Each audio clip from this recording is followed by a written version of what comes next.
on the Emperor to guide her hand, and the Emperor answered her call. In the world of combat sports, few fighters enter the realm of mythical status, one such being the bad guy Chael Sonnen. Following his untainted 49-0 record, he began a YouTube channel. In a video talking about the greatest of all time or GOAT conversation, he would mention that it is always a fun conversation to have, just like Batman vs Superman. Chael then adds that if someone were to become a 3-division UFC champion, the GOAT conversation would be over. Likewise, we can say that if someone has specific feats, the power scaling debate is over. They would just win. I think the one character who ends the most power scaling debates is none other than Warhammer 40,000's God Emperor of Mankind, and in this video we will be discussing why he solos your favorite verse. The God Emperor of Mankind is a very polarizing figure in and out of universe for some very good reasons, one being that he can logically be mentioned in any book. So if you want to form an opinion about him, it would mean you have to read a decent chunk of fiction, something anathema to the fanbase. Despite this, the eldest battle borders will point to the shadows on the wall and tell you the Emperor is a big fish in a small pond. They will then go on to say that he would totally lose to this laundry list of people, so on and so forth. I disagree with this notion, and I invite anybody who believes it to step outside the cave. In this video we will be talking about how the God Emperor of Mankind solos your favorite verse, and is skill for skill, stat for stat, one of the strongest characters in fiction. To go back to our combat sports analogy, fighters operate in weight class. So while on a pure technical level, the most skilled fighter on the planet might be someone like Demetrius Johnson or Islam Makhachev, they are not what we would call the baddest man on the planet. See, while having an Olympic level wrestling game is neat and all, when someone is 250 pounds of lean muscle, they can just overpower your grappling. In the world of power scaling, we generally sort characters by their attack potency, or how much their attacks can destroy. This isn't to say that someone tiered lower cannot be a higher tiered character through something we would call hacks. In fact, that is how hacks is usually defined, as anything that is not speed, strength, or any of those other stats. In the same way, Tom Aspinall wouldn't have his ferocious knockout power if he was 125 pounds, Demetrius Johnson wouldn't move the same if he was 250. Someone's stats fundamentally impact how they fight, so when some aggressive communities insist that there are arbitrary caps on scaling, it essentially is the same as telling a heavyweight they can't knock people out or ragdoll them on the ground.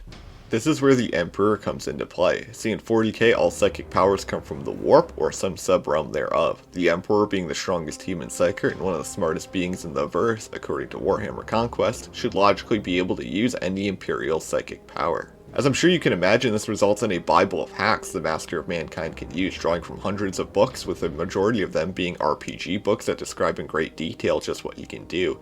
From erasing the concept of time just to speak to someone, to erasing a whole army from every sphere of existence, this essentially invalidates the other person's attack potency, durability, etc., allowing the Master of Mankind to seal club almost any matchup with sheer hacks.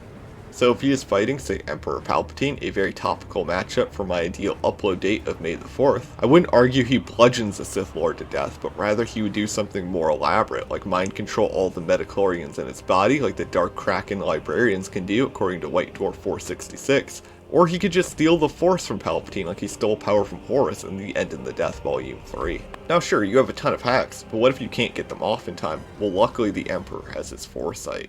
This is shown a couple of ways throughout Warhammer. To start, we are told that the Emperor's Tarot is really just a manifestation of the Emperor's will in a couple of places, like the novel Awakenings or in White Dwarf 210. This would mean any of the Imperium's denizens who are using the Emperor's Tarot to predict the future are essentially just participating in the Master of Mankind's precognition on a galactic scale. We can expand this scaling further to include statements like this one from Fulgrim, where we learn that Magnus's foresight is derived from his father. Logically speaking, this would mean that the Emperor would upscale from statements like the one in the Crimson King, where Ahriman looks into the innumerable futures of the Skane. We see the Emperor directly use foresight on a few occasions, one such being with Khal in the novel The Great Work, where we see the Emperor talk to Khal before Khal merges with himself, and the Omnissiah informs Khal that one day he will think he betrayed the Emperor, but it will be justified and to keep going. In the End in the Death Volume 1, we see the Emperor channel his superior foresight into Sanguinius and show Sanguinius a history of mankind as a way to show what emotions are for. Honestly, it's a very beautiful scene, my description doesn't do it justice. To complement his foresight, we also see in the End in the Death Volume 1 that the Emperor can use his psychic powers retroactively to save Jagatai Khan. What this means is that in a versus situation, the Emperor can just look at someone and see what they'll do in any of innumerable timelines.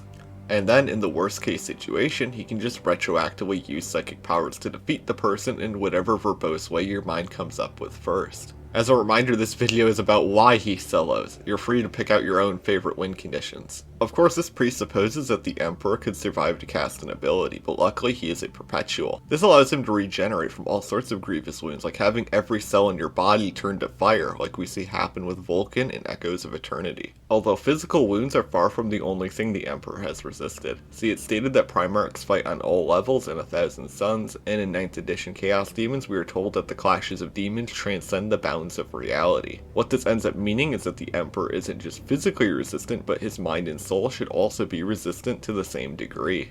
Beyond the laundry list of hacks and resistances, a core mechanic of Warhammer's magic system is denying the witch, where stronger psychers can just null weaker psychers. This would mean that any hacks we see done that can be explained by a psychic power on Warhammer, the Emperor would just resist by virtue of saying no. Some people may object, saying, well, my verse doesn't use psychic powers, they use X. Well, that's where verse equalization comes into play. We don't arbitrarily say fire in one verse is different from fire in another. So if you can absorb fire, you can absorb, say, One Piece fire. Pretending characters can't perform feats in cross-verse battles is just regressive nonsense. Now, not all hacks are created equal. Say someone who can mind control one normal person would be less potent than someone who can mind control a whole city's worth of people. We can extend this till we get to people who can affect whole universes. This is where the first bit of controversy arrives with how we go about evaluating potency. Generally, I think we can agree bigger is better, and I'm sure your mom will agree too. If we have 2 cubes of iron, the larger one will take more energy to destroy or affect. Even the most conservative and regressive power scaling cavemen will agree that some characters destroyed universes plural and should be in a tier we would call multiversal. To the more experienced amongst you, this may seem like an odd place to start, but is the highest tier that is universally agreed upon.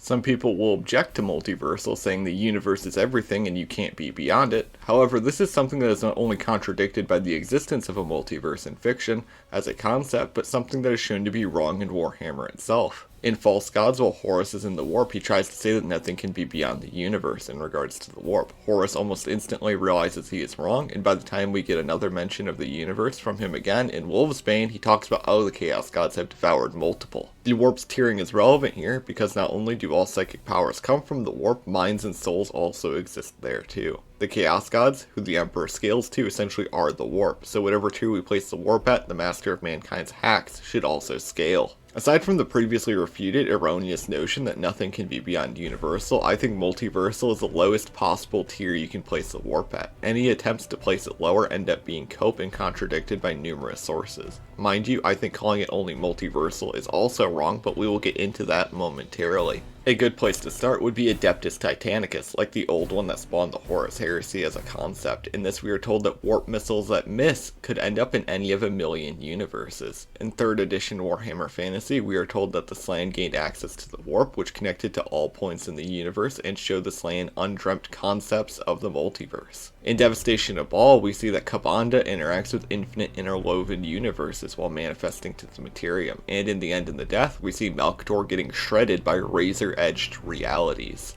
There are of course more sources that mention the multiverse, but this is where we take the training wheels off and start talking about what makes things actually strong. Dimensionality. For whatever reason, the more casual communities don't like dimensional tiering, but I think that's because there isn't always some big boom. Nonetheless, the basic idea is that if something has more vectors or dimensions, it would be larger than anything with a fewer number of dimensions. A 1D line has no area, as it doesn't have a second dimension to calculate it. A 2D square has no volume for the same reason. It's a very basic concept, and it can be illustrated by the good old snake game. So in the actual game, the snake has some width, but in a world where the snake is a 1D line, it could infinitely go up, over, and down in the same section of the game board without ever taking up any area. The cherry on top would be that the multiverse really doesn't make sense unless you align the universes along some other vector besides X, Y, and Z. A very common objection is that any statement of dimensions isn't always clear if it is referring to mathematical vectors or some informal definition of realm. This is quickly remedied by a quote from The End and the Death, where we're told that the universe has infinite angles and countless planes. This would mean that any description that is in limbo for some reason can be equally consistent for vectors or realms, and to further cement that Warhammer does use mathematical vectors to some degree, in the Gods of Mars books we see them outright called the three dimensions X, Y, and Z as vectors. I understand this type of scaling quickly involves higher infinities, which is also apparently controversial. However, Warhammer outright mentions them, like in the novel Lords of Silence, where we see them say that things like greater than infinity can exist. We also see that in Kasserkin, they make reference to a tide of numbers with the infinite sea of integers. So very clearly Warhammer does employ higher infinities, and this isn't some power scale or headcanon like space battles will lead you to believe. With that cope out of the way, we can cover the dimensionality present within Warhammer. In 40k alone, we have quite a few statements of dimensionality, ranging from 5 dimensions in the Systems of Battle Omnibus, 9 dimensions in the 9th edition Tau Codex, 20 dimensions in Black Crusade, and 81 dimensions in the 9th edition's Thousand Suns Codex. None of these statements are limiting, by the way, and it is why they mesh nicely with the infinite dimensional statements that we have. In Ahriman Key of Infinity, it describes the infinite dimensions of the universe being remade. In Knights of the Imperium, it talks about how there are infinite dimensions with infinite universes. In Mechanicum, we are told about how the amount of dimensions in the material universe cannot be described by human language. This may seem hyperbolic or something, but we are told in the Gods of Mars books that the language the Mechanicum speak is far more sophisticated than the Gothic and carries more meaning. We also have a supporting quote from the Crimson King where we are told about the angles of space unknown to geometry and curvatures beyond the wit of calculus to solve. Dimensionality isn't the cap for how strong something can be, and it certainly isn't for Warhammer. Dimensionality is a part of space. Some characters are beyond the form from which all space is cut. This is often worded by most adept power scalers as being beyond the concept of space. This shouldn't be confused with the idea of space, but rather the form outside the mind and world that space is cut from. So if we had any kind of space like infinite dimensional space, it would merely participate in the form of space. I believe the warp is one of the most apt things that can be described this way. Instead of going over the 50 or so statements that I have on my blog, let's cover the more interesting ones.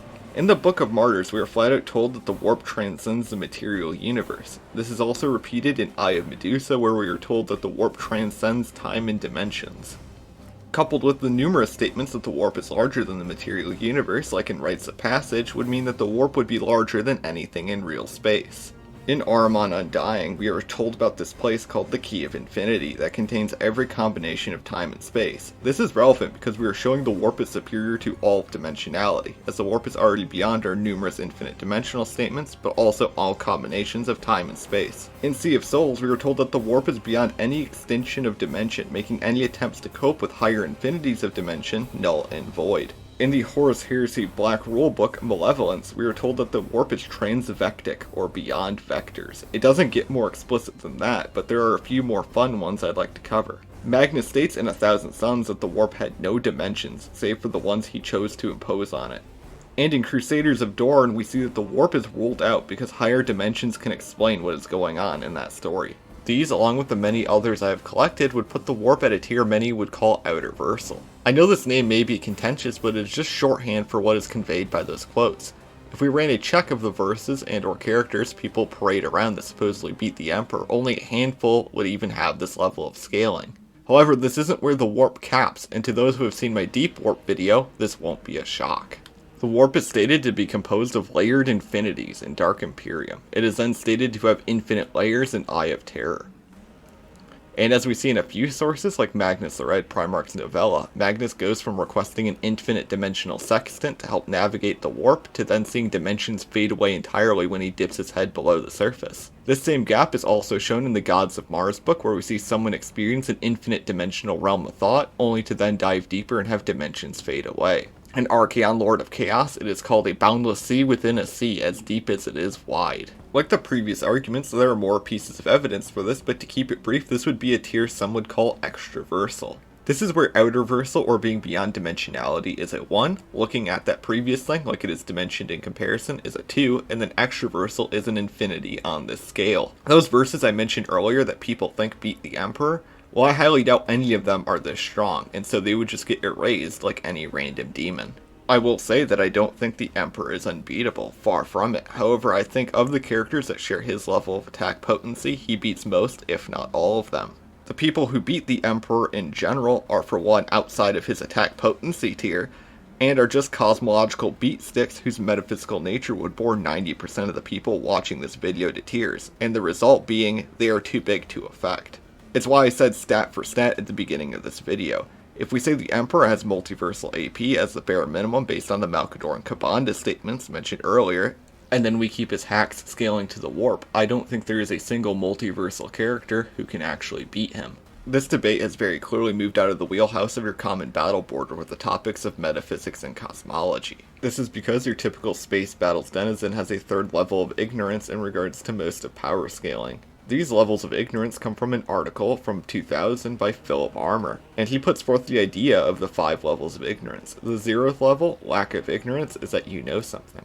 The first level is lack of knowledge, and is when you don't know something. The second level, lack of awareness, is when you don't know that you don't know something. The third level, lack of process, is when you don't know an efficient way to find out that you don't know something. And the fourth layer, meta-ignorance, is when you don't know about the layers of ignorance. The long and short of it is that your average space battles or who would win user has no way of figuring out that they don't know squat about power scaling. We can chalk this up to numerous factors, but I'm not really here to put forum mods in the cuck chair. I'm here to talk about why the Emperor is strong. Warhammer being strong is one of those things that fits perfectly onto the good old IQ bell curve meme, with only really the midwits having any objection to the notion. This isn't to say that the less informed have an identical opinion as the experts do, but rather they would both agree with the notion of Warhammer being strong, with this opinion only dwindling in the uninformed due to a second opinion bias. See, reading takes time and effort, and for the vulnerable newcomer this isn't really an option, so in order to seem smarter than they are, they become a contrarian. See, they aren't one of you sheeple, they think for themselves and actually disagree with the narrative. But for real, this is a real bias where people feel more intelligent by agreeing with the second opinion they hear, and so they latch on to all sorts of things like flat earth or whatever garbage spirit science is putting out these days. This is the core hook of conspiracy theories, making people feel smarter than they actually are, and this is exactly what forums have been doing for years via selective disinformation. If you remember earlier, when I introduced dimensional tiering, I mentioned people don't like it because there's no big boom, but it's typically more complex than that. See, your typical newcomer will do a matchup or two and get told that their take on, say, Yuha versus the Emperor is wrong because someone scaled the Emperor to quote-unquote Outerversal. To the newcomer, who statistically speaking will know more about Yuha than they will the God Emperor of Mankind, they will find this absurd and bring it up elsewhere, where their original view will be affirmed with something along the lines of Outerversal is a fan-made term, just ignore it. As an aside, the Emperor actually has a very fun win condition against Yuha, as in Godblight we are told that all of the skeins of fate that lead to the Emperor are burned away and the Eldari seers cannot even look at him. This would make him immune to the Almighty. Anyways, when every tool's a hammer, every problem looks like a nail. So when your primary form of power scaling is throwing out fiction, like saying a faster than light statement cannot be literally true because it is a Terry Pratchett reference.